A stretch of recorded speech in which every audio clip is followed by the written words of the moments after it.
Hello everybody, welcome back to Fred Talk. Maybe we'll call it that. I don't know.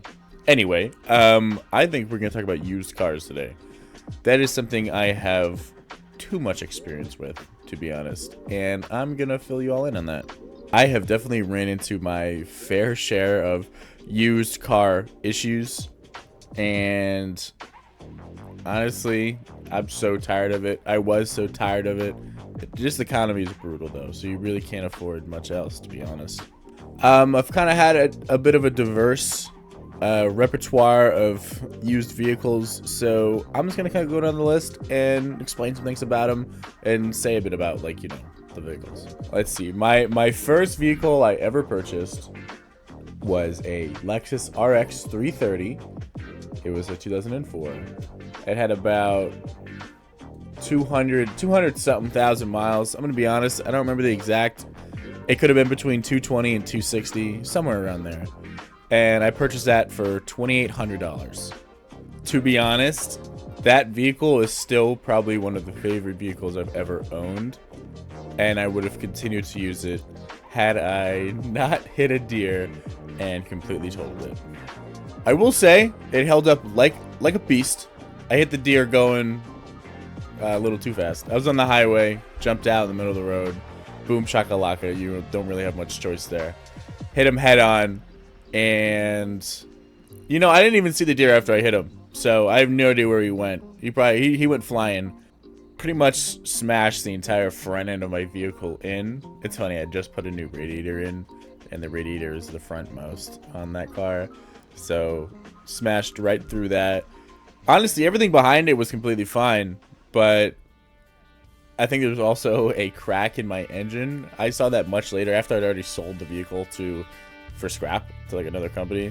So that car, to be honest, I had some of my favorite features. First of all, it was 2004, and it had a backup camera. That's insane. It had like a center console screen. It was a Lexus, so I mean, got that premium. It was a V6. It drove really nice. It was pretty solid. It wasn't very wobbly. The alignment was good. Honestly, it was a solid vehicle. It had 200,000+ miles on it, but it ran pretty fine. I will say, it did have the issue of having a parasitic draw that I never got fixed. I just never ended up getting around to it because it really wasn't too big of a deal for me. I was using my vehicle very often, and very rarely did it. So actually, I was gonna say very rarely did it die on me, but in order to stop it from dying, I ended up, every time I'd go to work, I would go to the front of my car, pop the hood, and I would disconnect the battery terminal. Yeah. If I didn't disconnect the battery terminal, it would be dead by the time I came out of work. Oh, and also, I had a really bad wheel bearing. For a long time. I didn't know what it was. I just had really bad, just like a scratching noise, like a as I would drive and I'd pick up speed, and it was really bad. It was really loud. Like, one of my buddies pulling up to his place, he said he could hear me coming from like a block or two away. That's how he knew I was there. The most criminal part is I had gotten that fixed. One of my really good buddies is a mechanic. I brought it down to him. We got it fixed in about 45 minutes. Less than a month later, I hit that deer and totaled it. Honestly, I miss a lot of things about that vehicle. Just small little things. For instance, honestly, something that was really cool was opening up the door, and at the foot step, like walking to the vehicle, right where you put your foot, I guess, it just said Lexus, and it was like slightly lit up. And then underneath all of the, like where your feet are, it had very dim lights. It just had a nice feel to it. It felt nice. To be honest, the more vehicles I've owned, the more I've missed this one vehicle. So I'm gonna quit while I'm ahead. I'll be here all day if I keep talking about it. Moving on, my next vehicle was a 2004 Jeep Cherokee. That one had 200 something thousand miles again. I'm gonna say 220, and I got it for $1,000 flat. That Jeep actually just found on the side of the road. Well, sorry. At somebody's house, parked in their lawn with a for sale sign. So I just called it up, asked them how much they wanted. They wanted $1,400, but while talking to them, I got them down to $1,000. That was pretty clean. I've actually had that vehicle up until recently, so it's lasted me a good while. I bought it around the same time as the Lexus because I bought it for my mom. I'd probably say it's about 4 years or so, give or take some time. Now the vehicle was cheap. It's got a V8, so it's got some oomph, but the amount that was put into the vehicle, it was a pretty big dump for repairs all the time. It wasn't really worth it, to be honest. I got stuck stranded on the side of the road many a time with that vehicle. So overall opinion on that Jeep, out of 10, I'd probably say 6.2. Moving on, my next vehicle, which was very short-lived, was a 2004 Buick Rainer. That one had about 120,000 miles, I would say, give or take. A little shady. I bought it from somebody for $2,850. Now this is an actual quote unquote, it was like a used car dealership. It was through a friend, so a lot of trust was involved in that one, and it didn't really pay off. So that car's suspension was really bad. It was super duper bouncy. The vehicle would also, when you turn the wheel all the way, and I mean all the way till it, like, you can't turn it anymore, and you went to drive, the wheels would like lose traction with the ground. I didn't really understand that. I kept saying that was probably an issue, and people called me crazy. So whatever. Let's see what else is there about it. Overall, I just wasn't a fan. The radio was, something was wrong with the radio. When you would accelerate, it would make this whirring noise, like this really high pitched, almost staticky noise, you could say, as you push the pedal down more. Either engine rev rate would go up, it would make it louder. It was pretty annoying. That vehicle, I managed to get lucky, and I sold it to the guy who convinced me to buy it from somebody else. So that was nice. I pretty much got my money back, and it was, I think it was only a couple of months I had the car. That car, out of 10, 4.8. That's what I would say, 4.8. I did not a happy camper. Moving onward, I was getting really sick and tired of the amount of money I was dumping in these used vehicles, because a lot of times I'd put back in the value I already spent on it, or double or triple that, to be honest, over time. And not that much time. I was convinced to get a brand new car, to be honest. And, well, it worked out interestingly. I got a 2025 Chevy Trax, and it had a total of, when I bought it, it had a total of 3 miles on it. The car had never been used by anybody other than the test drive off the factory. Oh, and I think that Buick Rainer also had a V6, I want to say.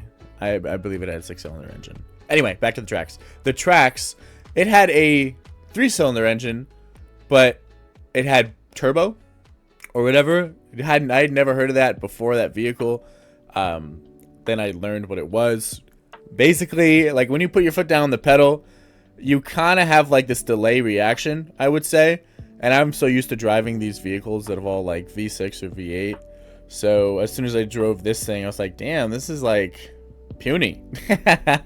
Or it just doesn't, it doesn't feel as good, because you put your foot down on the pedal, and then about a quarter of a second later, you actually start getting your speed up. It's just the way the turbo works. It just like shoves a bunch of air into your engine, kind of turbocharging it. Turbo, that's what it means. Anyway, all of my vehicles were pretty bad on gas. They were pretty big chuggers, and I was driving a lot for work, especially at this point. I was driving 50 miles to and 50 miles back from work. So I was completing 100 miles a day, and 4 days a week, that's 400 miles a week. I was filling up twice, sometimes 3 times a week for these bigger vehicles. So this was also a big influence on getting this, you know, more gas efficient vehicle, a newer vehicle too.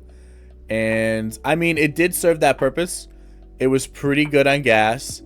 It got, let's see, I think it got like either between 24 and 28 miles to the gallon, I want to say. Either way, I mean, I definitely noticed the less frequency of getting gas. It definitely cost a lot less. I didn't have to put as much in the tank. I will never get a vehicle that's premium, by the way. I think that's the biggest scam. I will only ever get 87. If you get a vehicle that needs premium or plus gas, you have to put it in the vehicle. I mean, your vehicle suffers if you don't. So I'll just never get one. Unless I have a pretty damn good reason. But not one has come up, so I can't speak in that. Anyway, that vehicle lasted about, let's see, I think it lasted a total of 10 months. Because, surprise, about 15 minutes from home, while I was on the highway, a deer jumps out in front of me. I swerve to avoid it. I end up driving off the road on the side of the highway. I thought it was a lot flatter than it was, and it was not. It was actually relatively steep and rocky and bumpy. And so I'm going down the side of this ditch about 70 miles an hour over dunk, dunk, dunk, dunk, dunk, dunk, dunk, dunk, dunk. And from what I can recall, because I don't remember exactly what happened, putting together context clues from the scene, it seems like my back left tire probably hit a rock that was pretty big, and then that forced the car to jump up, and I pretty much corkscrewed through the air like a football, and then rolled over 6 or 7 thinner trees and then landed in another. So I was completely suspended in the air and had to climb out of my vehicle, and it was completely totaled. Funnily enough, nothing on my dash was lit up besides like a tire sensor. My back left tire was missing, and the whole axle was gone. But nothing lit up on the dashboard. Like, the car was technically fine, which I find hilarious. But anyway, that was the only modern vehicle I've ever owned. It was pretty nice while it lasted, to be honest. I will say the car loan I got in was extremely predatory and really, really bad. I got so incredibly lucky with it being fully paid out by my insurance company. I didn't pay a single dime. My medical bills got paid. I mean, my rate went up, but that's what happens when you get into an accident. And I mean, I got lucky. I'm lucky to be alive, to be honest. The accident was really bad. The car looked terrible on the outside. You'd never believe that I walked away nearly unscathed. The photos and the videos, every single person I showed it to got extremely upset after seeing it, because it looks like a fatality car crash. Like, it looks really bad. But my latest vehicle now that I have, so the way it worked is when I totaled that vehicle, the tracks, the Jeep was still I still had the Jeep, so was using that as a part-time car in the meantime, kind of thing. It was on its way out. I had a really bad engine knock, and it was burning oil, and I wasn't gonna get it fixed because it just wasn't worth the money to being put into it. So while in the meantime that I was waiting, I ended up finding another vehicle about, I don't know, a week after the Jeep died.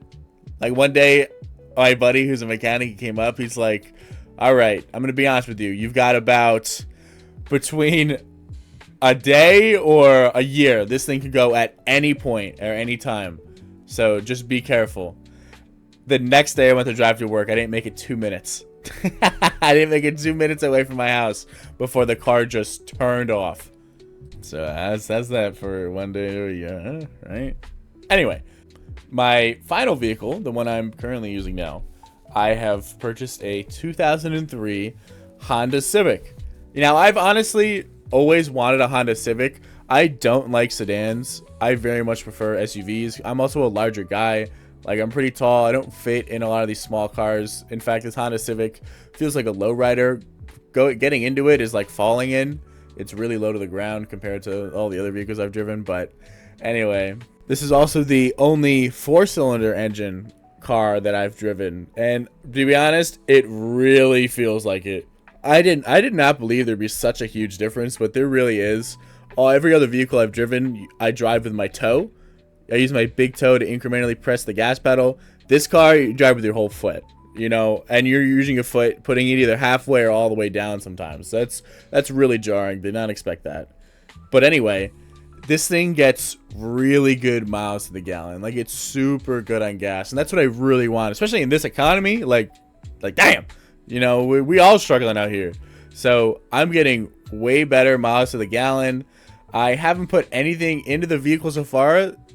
I haven't had any issues. The only thing that's wrong with it, I think, is it has a O2 sensor or something. But honestly, I'm chilling. It drives fine. It's a little bumpy, not gonna lie. The suspension's kind of whack, but what can you do? I got it for about $1,300, and I want to say the car's probably got, I think it's got like 260,000 miles. But honestly, these Hondas, they last forever. I should easily be able to get this to 300,000, and then anything after that, I would also be very happy with. Oh, I almost forgot my rating. I didn't rate that Chevy Trax. The Chevy Trax, I would rate it.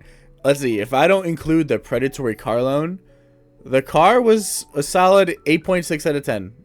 I prefer the V6 engines. That's the only thing that's keeping it below. I mean, it had Bluetooth, it had, you know, a lot of built-in blah blah blah blah, a bunch of assistance, blah blah blah blah, unnecessary stuff for the most part, and it was nice. I mean, I liked it. It felt very fine, felt very fun. Anyway, the Honda Civic, I would rate that. Currently, I'm probably gonna rate it like a 7.6. I think that's fair. 7.6. Yeah. It's a good vehicle. I get to where I need to go. It's very good on gas, and the condition it's in, I mean, it should last me well into over 300,000. So I don't really have anything to complain about, especially with all these other used cars. I mean, checking the price of used cars, they're disgusting right now. These people want fortunes for their pieces of crap. Like, these cars will have blown head gasket, or slipping transmission, or the car doesn't turn on, and these people are insane. They want like $2,000 or more for these pretty much actual hunks of junk. You know, like, it's not running, and you need to put either the value of the vehicle back into it to make it run. It's garbage, and that's all over the place. These people label it as like mechanic special or whatever, and honestly, a mechanic wouldn't even want to touch most of those vehicles. Anyway, this has kind of been my experience with used vehicles and vehicles in general. If anyone wants to hear more about it, I could always make a part 2 and just go more in depth about, you know, the vehicle, the vehicles I had, and the way they've broken down, and how much it kind of costs to fix certain parts and whatnot. But I mean, other than that, that's kind of all. Thanks for listening.